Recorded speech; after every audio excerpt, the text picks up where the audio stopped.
शुरू करते हैं सुपरफास्ट खबरों का सिलसिला। सीएम अशोक गहलोत 177 मिनट का ऐतिहासिक रिकॉर्ड बजट भाषण दिया। सीएम अशोक गहलोत ने इस कार्यकाल का चौथा बजट पेश किया। उन्होंने कहा कि बजट आम आदमी के सपने को साकार करने का जरिया है और सरकार ने कृषकों, पशुपालकों, विद्यार्थियों, मजदूरों सभी वर्गों का ध्यान रखा है। बजट भाषण की शुरुआत में सीएम गहलोत ने शायरी की। उन्होंने कहा कि न पूछो मेरी मंजिल कहाँ है, अभी तो सफर का इरादा किया है, न हारूंगा हौसला उम्र भर, किसी से नहीं खुद से किया है वादा। सीएम गहलोत ने कहा कि पिछले बजट के बाद कोरोना की तीसरी लहर आई, लेकिन सरकार ने बेहतर काम किया और कोविड मैनेजमेंट की सराहना भी हुई। सीएम ने कहा कि हमने विकास की गति बरकरार रखते हुए काम किया है। मनरेगा की तर्ज पर शहरों में इंदिरा गांधी शहरी रोजगार गारंटी योजना लागू होगी। इसके तहत हर साल 100 दिन का रोजगार मिलेगा और मनरेगा में कार्य दिवस 125 दिन होंगे। इस पर करीब 800 करोड़ रुपए खर्च होंगे। सभी घरेलू उपभोक्ताओं को 50 यूनिट मुफ्त बिजली मिलेगी, जबकि 150 यूनिट तक 3 रुपए और 150 से 300 यूनिट तक 2 रुपए और इससे ऊपर के कंज्यूमर को भी स्लैब के हिसाब से लाभ मिलेगा। इस पर 4000 करोड़ का खर्च होगा। प्रदेश के 3800 सेकेंडरी स्कूल, सीनियर सेकेंडरी को क्रमोन्नत करने की घोषणा है। शहरी और ग्रामीण क्षेत्रों में 1,000 अंग्रेजी मीडियम स्कूल खुलेंगे। अंग्रेजी मीडियम के स्कूलों के शिक्षकों का अलग से कैडर बनेगा। अंग्रेजी के 10,000 शिक्षकों की भर्ती होगी। चिरंजीवी स्वास्थ्य योजना में 10 लाख तक का कवर मिलेगा। कॉकलियर इम्प्लांट सहित कई गंभीर बीमारियां भी जोड़ी। जरूरतमंद व्यक्तियों का कलेक्टर चिरंजीवी स्वास्थ्य कार्ड के बिना भी फायदा दिला सकेंगे। अगले साल 18 बचे हुए 18 जिलों में नर्सिंग कॉलेज खुलेंगे। सभी जिलों में नर्सिंग कॉलेज होंगे। एसएमएस अस्पताल में 5 नए विभाग, रोबोटिक सर्जरी शुरू होगी और इस पर 300 करोड़ खर्च होंगे। अगले साल अजमेर, जोधपुर और कोटा में नए मेडिकल इंस्टीट्यूट पर 250 करोड़ खर्च होंगे। साथ ही 1000 उप स्वास्थ्य केंद्र खोले जाएंगे, जबकि 50 उप स्वास्थ्य केंद्रों को क्रमोन्नत करते हुए 100 नए पीएचसी खुलेंगे। राजधानी जयपुर में एचसीएम रीपा में स्टेट रोड सेफ्टी इंस्टीट्यूट खुलेगा। रोड सेफ्टी एक्ट लाया जाएगा। जुलाई 2022 में रीट परीक्षा होगी। पुराने अभ्यर्थियों को फीस नहीं देनी होगी। पहले की तरह ही मुफ्त यात्रा और सुविधाएं मिलेंगी। प्रदेश में मुख्यमंत्री वर्क फ्रॉम होम योजना लागू होगी। इसके तहत 20,000 महिलाओं को घर बैठे रोजगार दिया जाएगा। 15 में 383 वर्ग किलोमीटर में पेट्रोकेमिकल इन्वेस्टमेंट रीजन बनेगा। इसके विकास के लिए 1000 करोड़ खर्च होंगे। सीआईएसएफ की तर्ज पर आईएसआरआईएसएफ के गठन की घोषणा। इसके तहत 2000 सुरक्षा कर्मियों की भर्ती होगी। इनकी तैनाती रीको जैसे इंडस्ट्रियल एरिया में की जाएगी। जयपुर में बड़ी चौपड़ से ट्रांसपोर्ट नगर तक और मानसरोवर से 200 फीट बाईपास तक मेट्रो के फेज 1 का विस्तार होगा। वहीं अम्बाबाड़ी से सीतापुरा तक फेज 2 की डिटेल प्रोजेक्ट रिपोर्ट बनाई जाएगी। इसके साथ ही जयपुर में वेस्ट रिसाइकल पार्क भी बनेगा। हर विधानसभा क्षेत्र में 10 करोड़ की लागत से सड़कों की मरम्मत होगी। विधायकों के क्षेत्र में सड़कों की मरम्मत होगी और इस पर 2000 करोड़ खर्च होंगे। 1 जनवरी 2004 और उसके बाद नियुक्त सभी कर्मचारियों को नई पेंशन की जगह पुरानी पेंशन मिलेगी। रिटायर्ड होने पर अब कर्मचारियों को पूरी पेंशन मिलेगी। 2004 से पहले वाली पुरानी पेंशन प्रणाली फिर से बहाल होगी। मुख्यमंत्री कृषक साथी योजना का बजट 2000 करोड़ से बढ़ाकर 5000 करोड़ किया। संभाग मुख्यालयों पर माइक्रो इरिगेशन का सेंटर ऑफ एक्सीलेंस बनेगा। राजस्थान ऑर्गेनिक फार्मिंग मिशन शुरू होगा। मुख्यमंत्री जैविक खेती मिशन शुरू होगा। सीएम गहलोत ने दूध अनुदान राशि 2 रुपए से बढ़ाकर 5 रुपए करने का ऐलान किया। 2000 से ज्यादा दुग्ध उत्पादक सहकारी समितियां खोली जाएंगी। सभी विधायकों को आईफोन 13 दिए गए। विधायकों को बैग में बजट की कॉपी के साथ आईफोन दिए गए। ये आईफोन सभी 200 विधायकों को मिले हैं। करीब 2 करोड़ की लागत से किट वितरित की गई। बजट पर वसुंधरा राजे ने निशाना साधते हुए कहा कि ये नीति का नहीं, राजनीति का बजट है। ये घोषणाएं धरातल पर नहीं उतर पाएंगी। पूर्व की घोषणाओं जैसा हश्र ही इनका होगा। सीएम गहलोत के बजट पर प्रेस कॉन्फ्रेंस कर गुलाबचंद कटारिया ने कहा कि बजट झूठ का पुलिंदा है। सरकार के पास घोषणाएं पूरी करने के लिए पैसे नहीं है। स्वास्थ्य मंत्री प्रसादी लाल मीणा ने न्यूज 18 राजस्थान से बात करते हुए राजस्थान विधानसभा में पेश बजट को ऐतिहासिक बजट बताते हुए कहा कि मुख्यमंत्री ने सभी तबकों को राहत देते हुए बेहतरीन बजट पेश किया।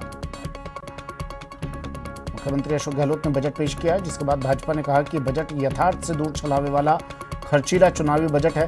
वहीं कांग्रेस नेता विपिन बेसिल ने इसे ऐतिहासिक बजट बताया। कृषि बजट अलग से पेश होने के बाद भी किसान नेताओं ने मायूसी जताई है। किसान संगठनों का कहना है कि किसानों ने सरकार से पूरी तरह ऋण मुक्ति की मांग की थी। बजट में किसानों की आय बढ़ाने के लिए कोई प्रावधान नहीं है। राजस्थान राज्य मेला प्राधिकरण के उपाध्यक्ष रमेश बोराणा आम बजट में जोधपुर शहर को विकास की बहुमूल्य सौगातें देने पर उनका हार्दिक आभार व्यक्त किया है। मुख्यमंत्री अशोक गहलोत ने झुंझुनू के सूरजगढ़ में एमजेएम कोर्ट खोलने की घोषणा की, जिसके बाद आंदोलनरत वकीलों में खुशी की लहर देखने को मिली। सभी वकीलों ने आतिशबाजी की।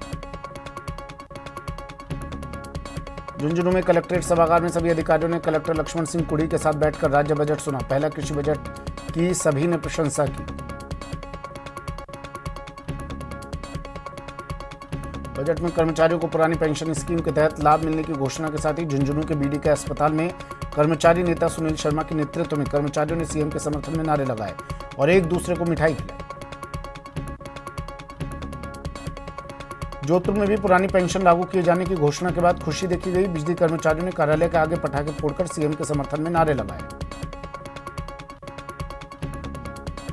बजट पेश होने के बाद दौसा में लोगों ने बजट पर अपनी राय रखी और इस बजट को प्रदेश की जनता के लिए काफी अच्छा बताया। मुख्यमंत्री अशोक गहलोत ने बजट में पुरानी पेंशन योजना की घोषणा की, जिसके बाद पोखरण विधानसभा क्षेत्र में सौगातें देने पर लोगों ने सीएम और कैबिनेट मंत्री शाले मोहम्मद का आभार प्रकट किया। मुख्यमंत्री ने विधानसभा बजट में कोटपुतली को बड़ी सौगात दी। सीएम ने कोटपुतली के नगरपालिका को नगर परिषद बनाने के प्रस्ताव की घोषणा की। आम बजट से बूंदी को मिली सौगातों को लेकर लोगों में मिली जुली प्रतिक्रिया देखने को मिली। भाजपा नेताओं ने सीएम पर जिले की उपेक्षा करने का आरोप लगाया। सीएम ने प्रदेश के बजट में नरैना विधानसभा को बड़ी सौगात दी है। सीएम ने नरैना में नगरपालिका बनाने की घोषणा से लोगों में खुशी की लहर दिखाई दे रही है। बजट में मुख्यमंत्री ने डूंगरपुर में 1678 करोड़ 42 लाख के विकास कार्यों की घोषणा की। इससे कांग्रेसी कार्यकर्ताओं में गजब का उत्साह देखने को मिला। सरकार ने बजट में अजमेर के सावर में उपखंड कार्यालय खोलने की सौगात दी, जिसके बाद उत्साहित कांग्रेसी कार्यकर्ताओं ने जमकर आतिशबाजी की। अजमेर में शिक्षक संघ राधाकृष्णन ने मुख्यमंत्री गहलोत को धन्यवाद दिया। सीएम ने बजट में महात्मा गांधी अंग्रेजी स्कूल के शिक्षकों का अलग से काडर बनाने की घोषणा की है। सवाई माधोपुर में सीएम ने राजीव गांधी सेंट्रल पार्क को 15 करोड़ की लागत से बनाने की सौगात दी। आम बजट के दौरान सीएम ने ये घोषणा की। बीकानेर में national movement for old pension scheme संगठन से जुड़े कर्मचारियों ने कलेक्ट्रेट पर मुख्यमंत्री का आभार व्यक्त करते हुए धन्यवाद दिया। यूक्रेन और रूस के बीच बढ़ते तनाव के बीच भारतीय छात्रों का देश लौटने का क्रम जारी है। बुधवार को यूक्रेन से 9 स्टूडेंट राजस्थान लौटे हैं। सामान्य प्रशासन विभाग के अधिकारियों ने छात्रों को रिसीव किया। उदयपुर में एक युवक ने पंखे से फांसी लगाकर अपनी जान दे दी। परिजनों का कहना है कि पत्नी के गायब हो जाने से युवक काफी परेशान रहता था। धौलपुर जिले की मनिया थाना पुलिस ने बुधवार को बड़ी कार्रवाई करते हुए अवैध हथियार बनाने की फैक्ट्री पकड़ी है। पुलिस ने मौके से हथियार बनाकर बेचने वाले आरोपी को भी हथियारों सहित रंगे हाथों गिरफ्तार किया है। करौली में महिला अपराध विशेष अनुसंधान प्रकोष्ठ ने नाबालिग से अपहरण और सामूहिक दुष्कर्म मामले में 1000 रुपए के इनामी आरोपी को गिरफ्तार किया है। एसीबी टीम धौलपुर ने बुधवार को बड़ी कार्रवाई को अंजाम देते हुए श्रम विभाग धौलपुर के श्रम निरीक्षण विमल प्रताप सिंह एवं उसके दलाल ई मित्र संचालक को 3000 की रिश्वत राशि लेते हुए रंगे हाथों गिरफ्तार किया। उदयपुर में 3 वाहनों की टक्कर से तीनों चालक घायल हो गए। घायलों का इलाज अस्पताल में जारी।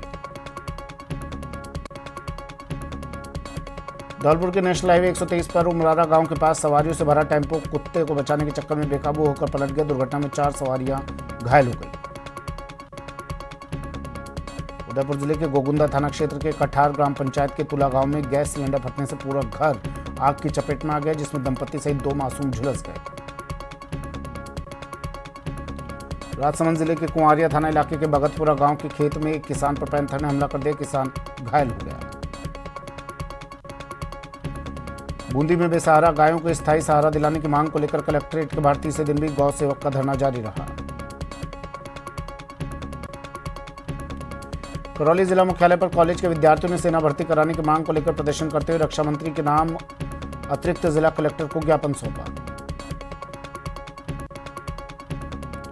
बाड़मेर जिले के बालोतरा उपखंड के कलावा बोरवा श्रीको औद्योगिक क्षेत्र में आवंटित हुए भूखंड अचानक 1 महीने बाद रद्द होने पर आवंटियों ने विरोध जताया।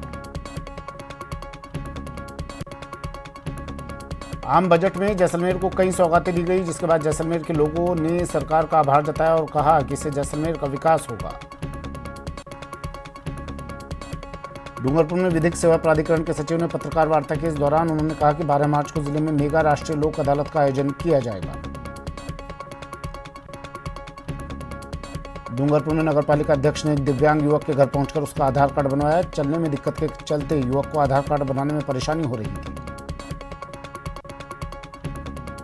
राजसमंद में कब बुलबुल उत्सव शिविर की शुरुआत हुई। कार्यक्रम में मुख्य अतिथि सुंदरलाल कुमावत नाथद्वारा ने ध्वजारोहण किया। प्रतापगढ़ में एसपी ने यातायात शाखा के नए कार्यालय का शुभारंभ किया। इस कार्यालय के खुलने से यातायात पुलिसकर्मियों को सहूलियत मिलेगी। राजसमंद में महिला एवं बाल विकास विभाग ने आज बेटी बचाओ जागरूकता रथ की शुरुआत की। कलेक्टर ने हरी झंडी दिखाकर रथ को रवाना किया। बांसवाड़ा में भारतीय किसान संगठन के सदस्यों ने प्रशासन को मुख्यमंत्री के नाम ज्ञापन सौंपा, जिसमें गेहूं के क्रय केंद्र बढ़ाने की मांग की गई। बूंदी के नैनवा उपखंड के करवर क्षेत्र में सरसों और मसूर की फसल में चेपा और फफूंदी रोग लगने से फसल खराब हो गई। उदयपुर में भारतीय लोक कला मंडल के 71वें स्थापना दिवस समारोह पर शुभारंभ कार्यक्रम में लोक कलाओं की प्रस्तुति दी गई। कलेक्टर ने सभी कलाकारों को 500 रुपए देने की बात कही। प्रतापगढ़ जिला मुख्यालय पर एसपी डॉक्टर अमृता दुल्हन ने यातायात शाखा के नए कार्यालय का शुभारंभ किया। झुंझुनू में आईटीबीपी जवान का सैन्य सम्मान के साथ अंतिम संस्कार किया गया। जवान की तबीयत बिगड़ने से मृत्यु हो गई थी। राजसमंद में अमर जवान ज्योति पर लता मंगेशकर और बप्पी लहरी के लिए श्रद्धांजलि सभा रखी गई। श्रुति कला केंद्र की ओर से इस सभा का आयोजन हुआ। राजसमंद के महर्षि महिला शिक्षक प्रशिक्षण महाविद्यालय में 100 मीटर की दौड़ प्रतियोगिता में छात्रा अध्यापिकाओं ने दमखम लगाया। मुख्यमंत्री अशोक गहलोत के पेश किए गए बजट में टोंक के लिए ट्रेन को लेकर कोई घोषणा नहीं होने से टोंक की जनता को थोड़ी निराशा हुई है, लेकिन टोंक में ट्रेन लाने के लिए वर्षों से संघर्ष कर रहे रेल लाओ संघर्ष समिति के अध्यक्ष अकबर खान ने उम्मीद नहीं छोड़ी है। अकबर खान ने कहा कि अभी सरकार का कार्यकाल पूरा नहीं हुआ है। हम टोंक विधायक के जरिए इसकी मांग करते रहेंगे और हम उम्मीद करते हैं कि टोंक में रेल जरूर आएगी। चलिए, वक्त एक ब्रेक का है, जल्द हाजिर होंगे।